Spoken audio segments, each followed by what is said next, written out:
And good morning. It is not only is it Wednesday, it's the earlier day. It is definitely the earlier time of 8:15 a.m. Pacific time and 10:15 where our guest is today. Good morning, David. How are you? Doing well. It's noon over here, so Yeah, all right. I'm You've all been right. out for a while. You've had your breakfast. You've had your coffee. I get it. You don't need to brag. It's all good, though. We wouldn't have it any other way because our guest today is a very special one, and we're very excited to welcome him to Daring Live today. He is founding member of Grammy award-winning group Old Crow Medicine Show, who, if you happened to be in London last week at the O2 Arena, looked like you guys were having a fantastic time. So that was some footage that he put up on his Instagram, and it looked incredible. So he's a multi-instrumentalist. His first instrument, I believe, was a banjo, but he's also a fantastic fiddler, harmonica player, as well as many other different instruments as well. He has a hugely deep understanding of American folk, country music, and old time music. And if you have ever had the good fortune of seeing him live, you will know that he is one heck of an entertainer, as is the entire band. He's also very much in demand, and so this is why we've positioned this a little earlier than normal. But let's bring him in, Mr. Ketch Secor. Ketch, come on in. Hey, good morning, everybody. Good morning, Ketch. How are Hey, you? man. I'm doing great. I'm so glad you asked me to rise and shine with you and talk about banjos and whatever else we get into. Absolutely. Well, I know we've got a little bit of time with you this morning, so we're going to jump right in, and I want to hear what that banjo sounds like. So, do you want to chime us in with a little tune to wake everybody up? Sure, this is the first one I ever learned to play. I was 15 years old, and I learned Juliana Johnson. All right. Yeah.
All right. Yeah.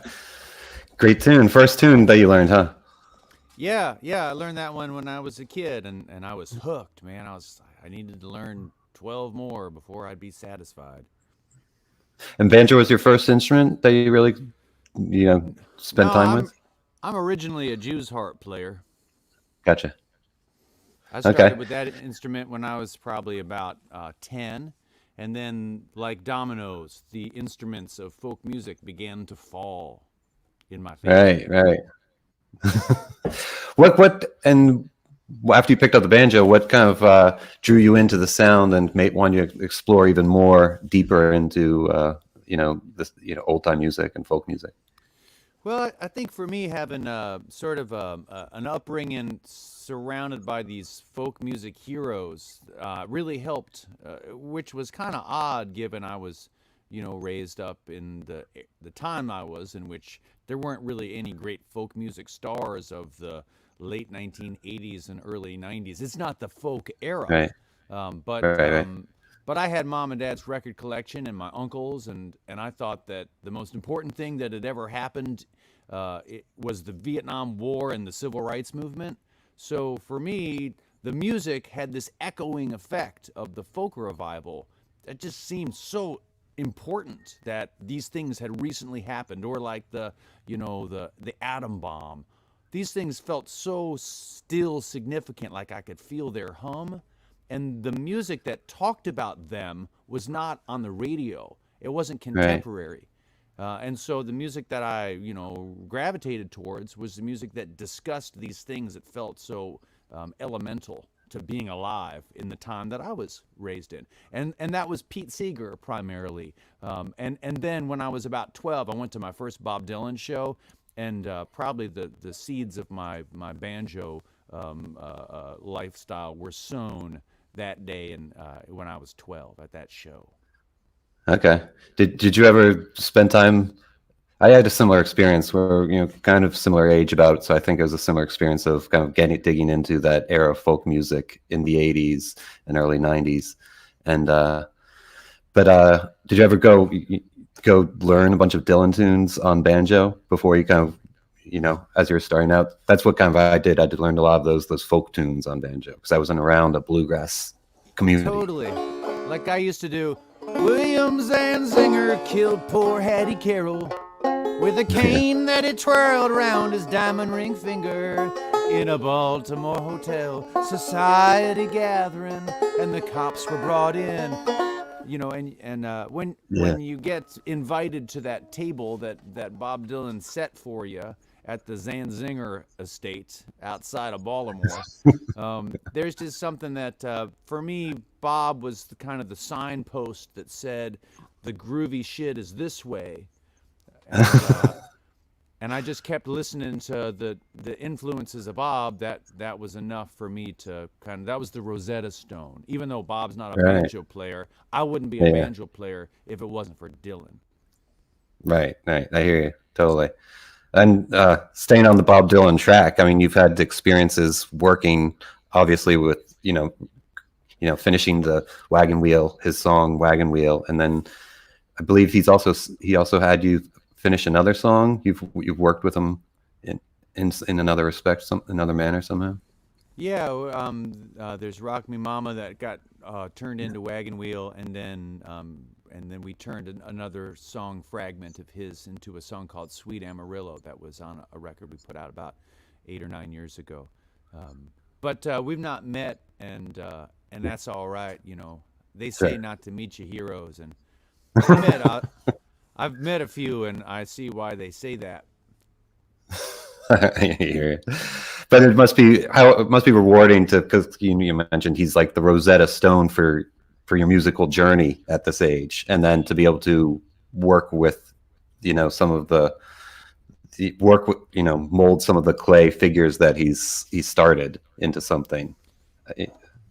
I was listening, I was probably about 15, and I was living in New Hampshire. I was going to high school, and I was at a preparatory high school. So I was living away from home and enrolled in school in a dormitory.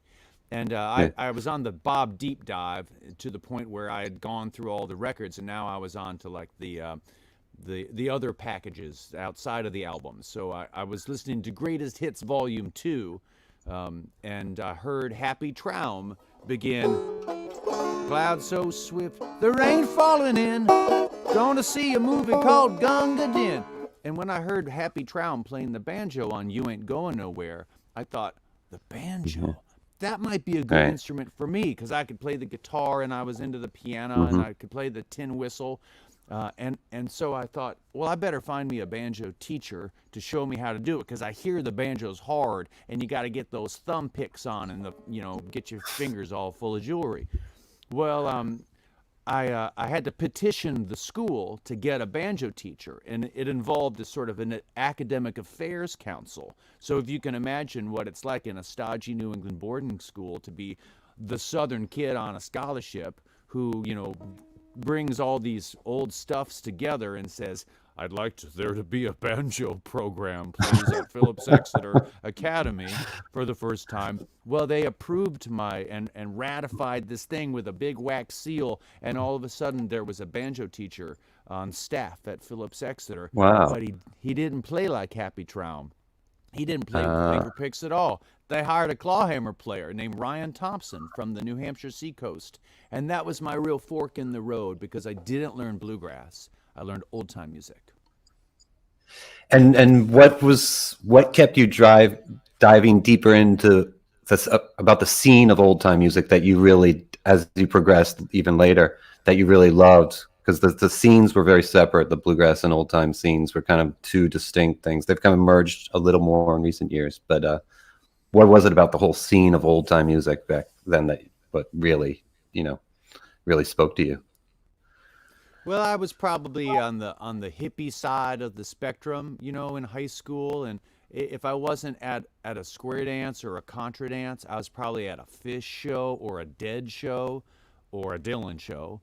Right. Yeah. And I didn't own any Ralph Stanley records, but I was super into Charlie Poole, and I loved the Skillet Lickers, and I thought that Gribble, Martin, Lusk, and York was pretty groovy, and I loved French Carpenter, and I was listening to tons of Tommy Jarrell, and the old time music scene was a place where you could still be kind of a freak and fit in. Even though we were all playing, traditional music of the South that was from the 19th century and further back, even though we were all participating in this remnant folk culture, we were doing it in a manner that felt a lot more like like a Grateful Dead parking lot scene. And Right. Yeah. and the alternative to it was the bluegrass scene, which was, at least at that time, it's really centered on RV lifestyle. There was a crock pot of beans going, but I could get like a soy tempeh Reuben over on the other side of the aisle, which was, I was just more into that. But I loved, I at the same time, the duality was important because this was the key, and it didn't matter how you played it. If Yeah. you could play a banjo, you could impress them if they were stodgy old bluegrass types, or if they were, uppity, beardy New York banjo snobs. It didn't. Hmm. It didn't. I mean, that side of it was just as hard to identify with too. It's like they both had their extremes. Yeah. Yeah. I want to talk about Doc Watson a little bit. Another person who could balance both lines of the old time and bluegrass scene, and was a major. I know was a major had a major effect on you and Old Crow's beginning, and because it was recently Doc's 100th birthday, I'd like to touch on what was his influence on you, before that meeting in Boone that's been written about, and then also after in the years past.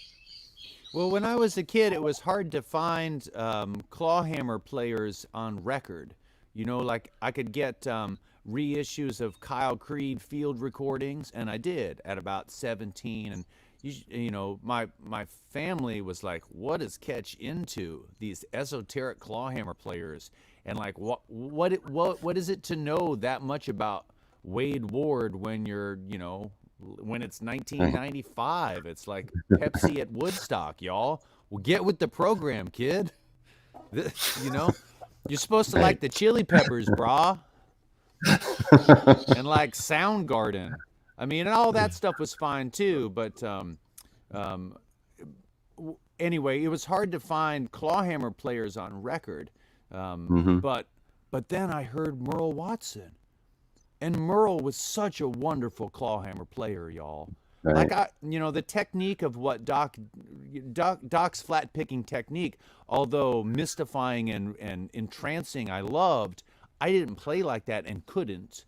That wasn't going to be my thing. But when I heard him play with Merle, and Merle was on the banjo, it was like, that's what I'm looking for. And so me and my partner, Critter Fuquay, who I started Old Crow with, Critter could play like Doc. He could do those things. He was a sophisticated guitar player, and I could play the clawhammer. And together we had a duo that could play in any coffee shop and that would have us, and then street corners. And that's really where the through line for Doc Watson takes place, because Doc was a busker on the streets of Boone, which was the nearby college town where he could rock out and make some dough. And 50 years later, we were on the same streets where Doc used to busk, and we were busking when Doc came and threw $1 in our hat back in the summer of 1999, and changed our lives forever. Yeah. Yeah. And did you keep a relationship with him through the years? Yeah, we had the privilege of knowing Doc, and especially Nancy, his daughter, who was just a wonderful person. and really the flag bearer for the Watson family in the high country in North Carolina. We spent time with Rosalie Watson, who was Doc's lovely wife, and we'd go to their home, and then we met him too in the professional scape. Like we would open for him. I remember we opened up for Doc up and down the East Coast and did a bunch of shows together. But it was never like that first time. Yeah. Well, you mentioned, how Doc was a busker and y'all were buskers, and a lot of bands. I know the Kruger brothers started out busking. What do you think that taught you to be a good entertainer? How did busking really form who you are as an entertainer? I think that busking is probably there was the Dylan piece, the old time music piece, and then the busking piece. Those were the three contributing factors that allowed my band to be now a 25-year-old band, and to have and to be able to rock out in front of a whole lot of people and have something of a legacy in the space of Americana, roots music, whatever you want to call it. The buskin' part of it was elemental to our formation. And before Old Crow, it was what I did. I was 16 the first time I ever played on a street corner. I did it in Chicago. I was heading out west to work on a commune and live in a yurt, and I set out the hat. I blew harmonica through a harp rack and sang, old folk songs and made money. The thing about it was that enterprising, entrepreneurial feeling of, I don't need a job. All I need is to open my case. Then it turned out I had to do a lot of jobs. I had to work all kinds of odd jobs. But that case opening, that was always the fallback position. And when I came to Nashville, it was to busk. I came here in 1996 for the first time to play in an old-time string band out of Greensboro, North Carolina, a few years before my band Old Crow started. And I just knew Nashville was a $500 town, in that you can make $500 a day on a street corner. And I went as my dream as a teenager, late teenager, was to find the other $500 towns on this continent. And I found them all. And I could just, busking was like, it was just like finding a wellspring and filling your jug. If you found a sweet spot like I did in Ottawa, like I did in Winnipeg, like I did in New Orleans, like I did in Portland on the Burnside Bridge, if you could find the right place, and the real key to being a great busker was, like when Doc used to go busk in Boone, he had to play by this wall outlet because he was an electric guitar player. Merle Watson was named for the granddaddy of pickers who plugged in, Merle Travis. Doc was a hillbilly, rockabilly hellcat, man. Yeah. He turned folk because he realized that he could make a living doing that. But I think his heart was always in rock and roll. And I was the other way around. My heart was always in traditional music, but I looked like a hillbilly greaser hellcat. Anyway, so the real key was being able to do it unplugged.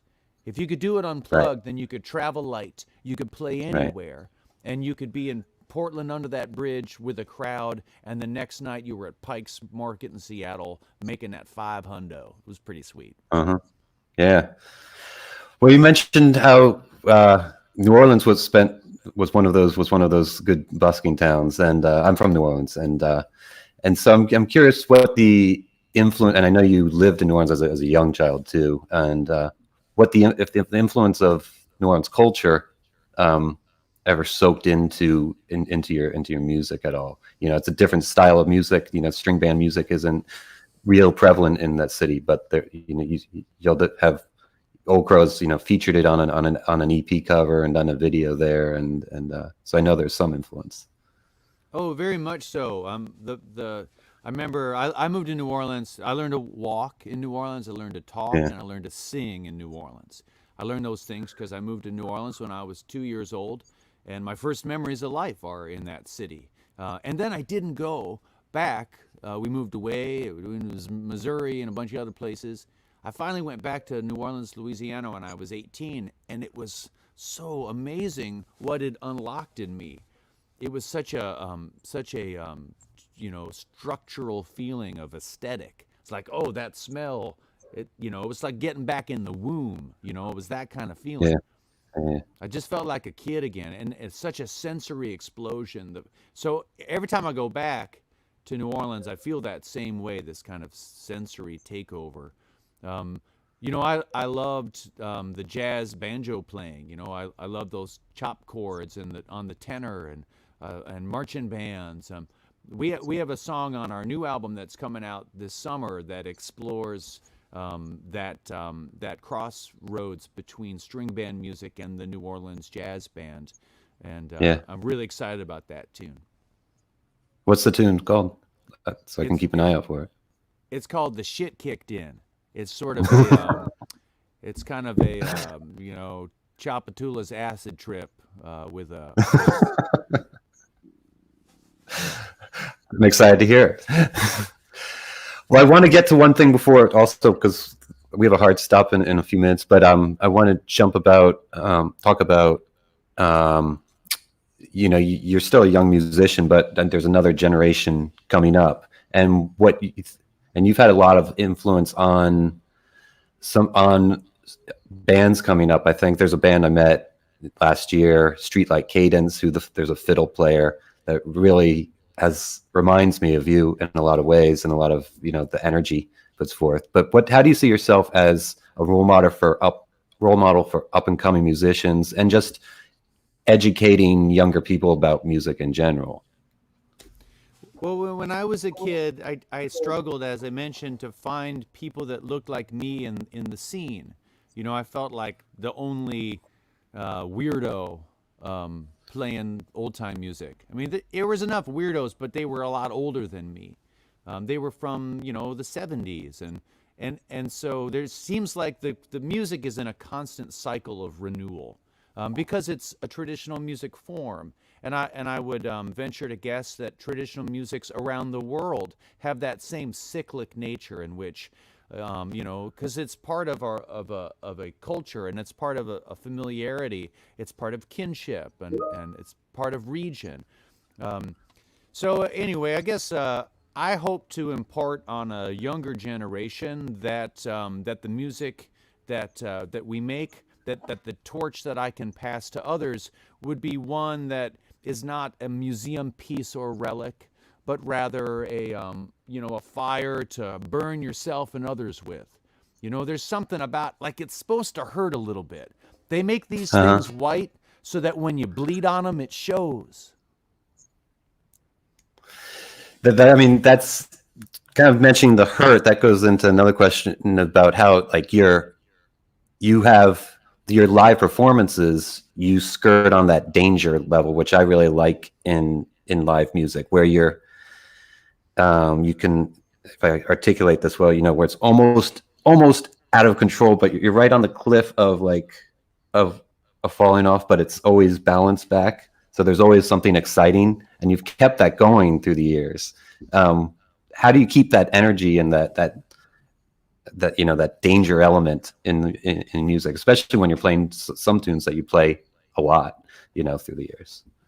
Well, something about the technique, I think, has something to do with why, like, I play a lot of fiddle, and when you play the fiddle, your body is a bellows.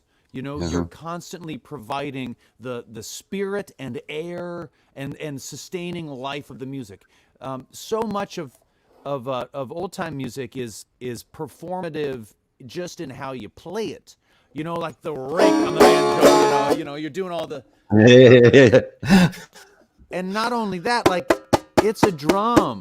It's supposed to be abused. You're supposed to hit it. And I you can't get the tell you how. percussiveness. Like, if you want your guitar to look like Trigger by the end of your life, you can't be precious about this shit, y'all. And I think we can agree that we want our guitars to look like Trigger, not to look like they're hanging up in the Hall of Fame. So if I can encourage anybody this is a fiery music. I mean, and I like it. I like it. I was listening to the intro. I like it to sound like a Cottonelle commercial too, because I like ukulele, and I think Puffs Plus aren't going to irritate my nose. I think that there's a role for banjos in all kinds of things. They can sell cars. They can sell soap. But when I play it, I just want it to be like a summons to heaven or hell. You can decide. I like my music to be my loyalty oath with the music. Like I'm not trying to sell records. I'm trying to sell banjos. We got to quote you on that right there. That's it. Yeah. So have you? Because I mean, I can feel it right now. You're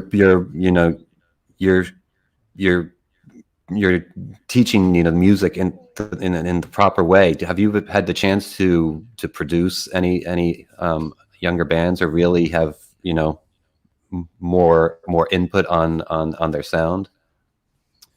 A little bit, yeah. I really enjoy the production work that I've gotten to do, but it hasn't been a mainstay. Working with younger bands tends to be more of a my idea of working with a younger band means I hope we're in the same alley together. I can tell you a couple stories, try and there were so many inspiring figures to me, and I realize that I always felt, y'all, like I was late to the party, like I should have been born for the time in which the neutron bomb was. I was 14 when that happened. Not that happened 24 years after I was born, or a little more than that. I always felt like I was supposed to be the kind of person that was at on the front lines at ground zero, or even like because I love the music of the 20s so much. I look at these guys who burned out in a couple years' time, these characters who come from dirt farms and ride sleepy-eyed mules to the beat of a fiddle bow, and then they get on trains, they go to New York City, they make records, and then they drink themselves to death in a couple years, and it's over. I have such envy for those parts of the life of country music makers, and so I always felt like, God, I'm too late. Now I'm living in the as I said before, the Soundgarden era. I'm it's like Woodstock 50. Sponsored by Aramco. It's just not as much fun anymore. And now you can't take any of the drugs because they're all poisoned. That said, as I've approached the middle age of my life, I've realized that I wasn't too late for the party, that the party needed a guy like me to arrive a little late, so that I can remind everybody else who's doesn't even know anybody who's at the party, what the party was like. How many instrumentalists today are growing up and they were born in 1990 something, and they're never. I mean, Merle Haggard is gone. They're not going to make nobody like that again. But I know Merle Haggard. I can go there in my mind so that we're standing next to each other. And there might be an important cultural value, say 50 years from now when I'm an old man, and somebody's like, well, what was Doc Watson like? Then they can come to me and I can say, well, this is what it was like. His ears were like satellite dishes. They were fucking huge. You never saw a bigger pair of ears on a man. And this is what his breath was like. And this is what his whiskers were like. And this is what the birds were singing the times that I met him. Same with, a number of people who don't walk the earth anymore. So I realize now I wasn't too late for the party. Somebody needed to pick up the crumbs and see what they could make out of them. Exactly. You're the link to keeping it going. And, I think about the link so much because I'm a devotee of Pete Seeger, another person who 50 years from now, if anybody wants to know what Pete was like, they can come to me. They can be like, hey, man, you met Pete a few times. Tell us about it. And I'll be able to have that link. Pete always talked about the metaphor of the links in the chain. And to me, this is what makes open back banjos and and dobros and harmonicas and jugs and combs and bones. What makes it so primal is that we're all connected link by link through time, past the dropping of that bomb to the dropping of bombs previous, past all kinds of human suffering, past all kinds of great human migrations, to a kind of elemental humanity sitting there looking up at the sun, beating on the drum, and saying whatever their version of hallelujah was. Preach. I mean, do you have a family that was a preacher in your past life? You have definitely have the preacher's DNA energy. It's great. Yeah, I thought about going up into the car salesman business, but the waxy buildup in my hair was too much. That too, maybe. It's infectious. I'll tell you that. It's definitely infectious. Especially, it's wonderful to hear it. Sorry, I had to say that. No. Let's see. The personnel in Old Crow has changed a lot through the years. How have you it's impressive you kept the band going. How have you kept it going, even though it each incarnation has its own sound, but still keeping it Old Crow and not just turn into a new band essentially. How have you been able to keep that going? Well, you asked about how I relate to newer generations, and the reason I think why I didn't produce a bunch of upstart string bands is because I was always bringing new blood into Old Crow, primarily a little bit younger than me, and that was the way that I have sort of passed the torch, is by having a band that's always going. But now we've got our most recent band member, Mason Vi, is probably 20 years younger than me, and from a old time music and bluegrass music scene that I couldn't have even predicted when I was a kid that they were going to grow up thinking the banjo was cool. I thought I was the only one that was going to grow up thinking being a fiddler was better than Kurt Cobain. Right. So I guess one of the ways that when you have a band like mine and it has a clear sound, and the reason it has a clear sound is because what hasn't changed is a whole lot of these and a whole lot of fiddles and harmonicas. These are really strong ingredients in any recipe. Mm-hmm. And I often think about them being kind of cost prohibitive. Like you can't really trade them in, you can't trade up, and so we always skirted rock and roll just a little bit. Even on the street corner when we were just playing jug band music, we were doing it like the Stones or like Nirvana, or the Ramones or whatever. And so that attitude is sort of kind of regenerative. When you play old time music really fast and frenetically, it keeps you young, and it keeps it fun. You do play. Your old time style is, as you mentioned, fast and with tons of energy. Did you ever run into traditionalists like that saying you're playing it wrong, you're playing it too fast, you're playing it, slow down? Oh yeah, all that. Yeah. Yeah, we were always, my band was always too country for country here in Nashville. We were all way too damn country, and yet you'd go over to we weren't a bluegrass band, and so we were. Right. The bluegrassers were always mad at us because we'd always have the #1 bluegrass album in the country with our accordion and our folk music, and they were like, "That's not bluegrass." And then the old time people were mad at us too because we were a renegade old time band. But probably the most influential banjo player on me was a guy named Richie Stearns from Ithaca, New York, and Richie is the original renegade clawhammer banjo player.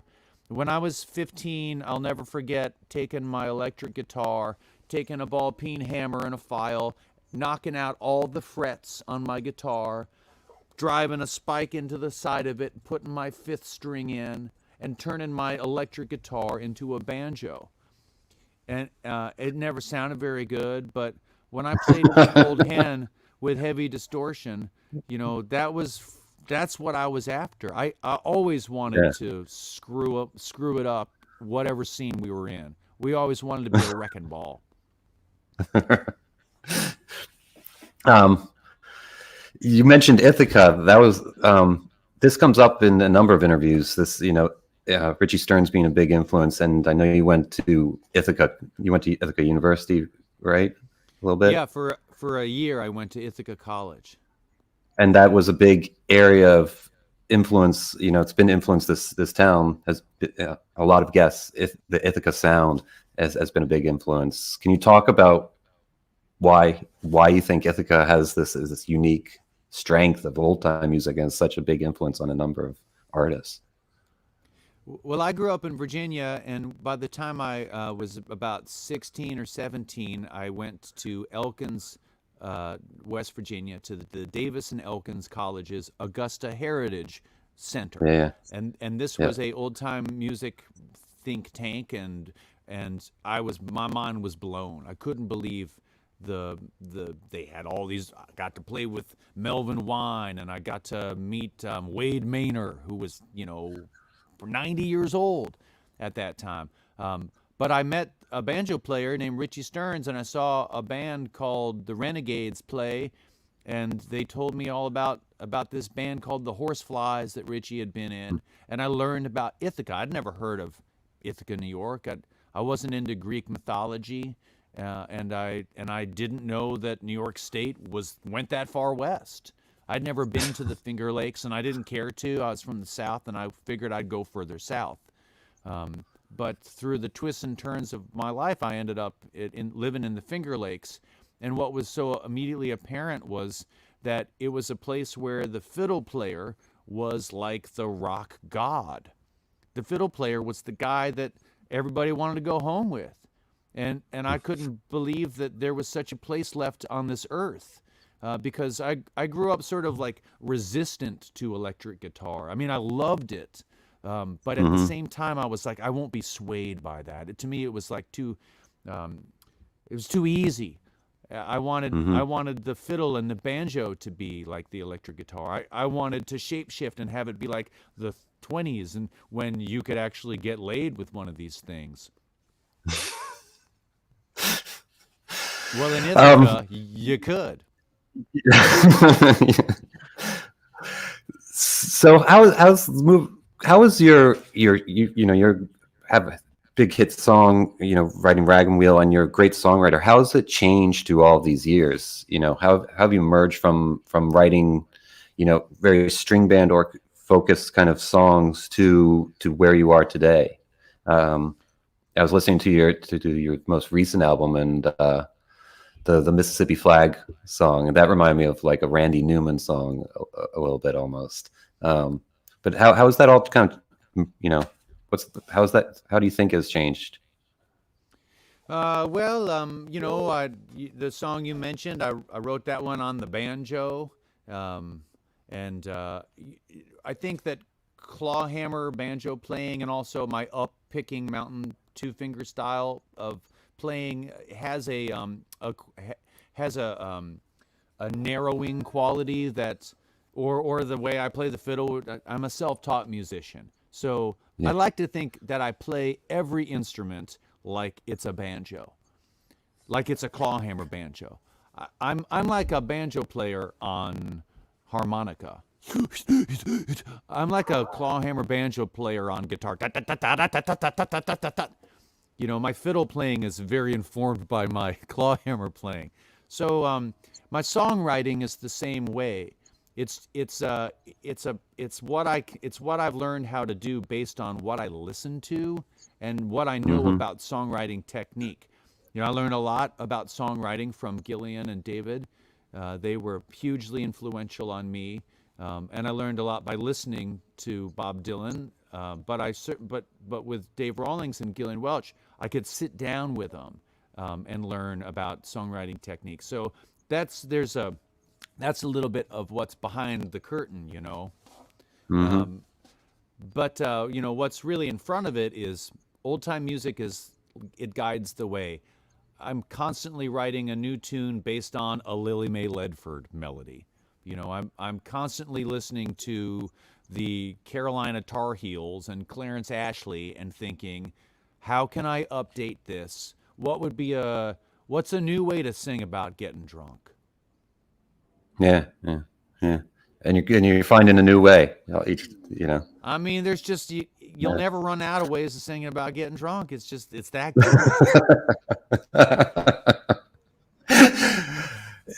We're coming close to the end of time here. Jamie, I want to bring you in. Do you have any questions you want to ask? Nothing specific, because I know we are at a hard stop today, but I did just throughout the course of the interview, you made a lot of references, kind of showing your age a little bit to Nirvana and Soundgarden and Kurt Cobain and stuff like that. And then when you describe the way you play and the way you approach the instruments, it's almost you bring a certain kind of grungy, punky ethos to stringed instrument music in a way. And I think, you look at the history of like punk music, and they're famous for that kind of DIY, self-taught, going against the grain type approach to making music. Is that a fair statement, or is that totally? That's that's it, Jamie. That's what my whole thing is that by the time 1993 rolled around, it wasn't punk rock to play punk rock. Right. It was punk rock to play fucking old time music. Yeah. Like, this was the most punk rock statement that I was able to make. This was like such a fuck you to so many things. It's like, I don't need a car. I don't need a gig. I don't need a website or a phone. I don't need a teacher. I don't need a record player. All I need is a street corner and an open case and one of these. And I'll sleep behind the joint. And I'll eat what I kill. I mean, it was such a great opportunity to feel free. Mm-hmm. Yeah, that's kind of where I thought it was all going, and I wanted to kind of hear that from you. That was a great way of putting it. So, thank you, sir. Thank you. You're holding a Good Time Americana for everyone who's curious, but I think if you have a couple more minutes, we'd love to hear you play it one more time before we head out today. You've got things to do and people to see and babies to shake and all that kind of stuff. Well, every banjo player knows that when you turn it up into the modal tuning, something happens. You just feel like it's the conjuring sound. So I just want to show you how to do it in case you don't know. So you're in your regular tuning, you're about to play, Sandy River Bell, or you're gonna play Orange Blossom Special. Just take that one and crank her up. And it's just like the nectar of the gods.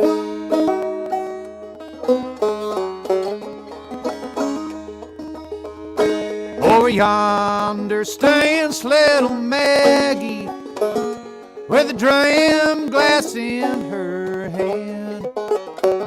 She's drinking away her trouble.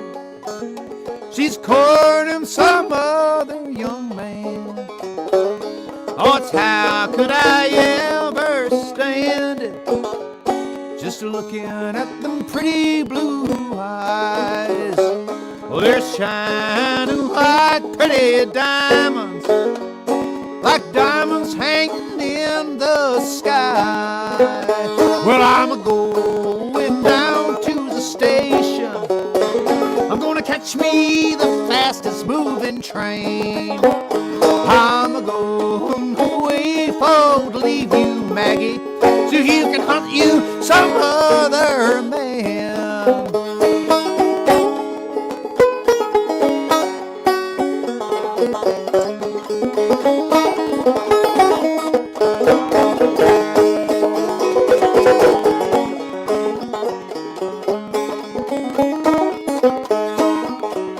Well, the last time I saw you, Maggie, you were sitting on the banks of the sea, with them whiskey bottles piled all around you, and a banjo on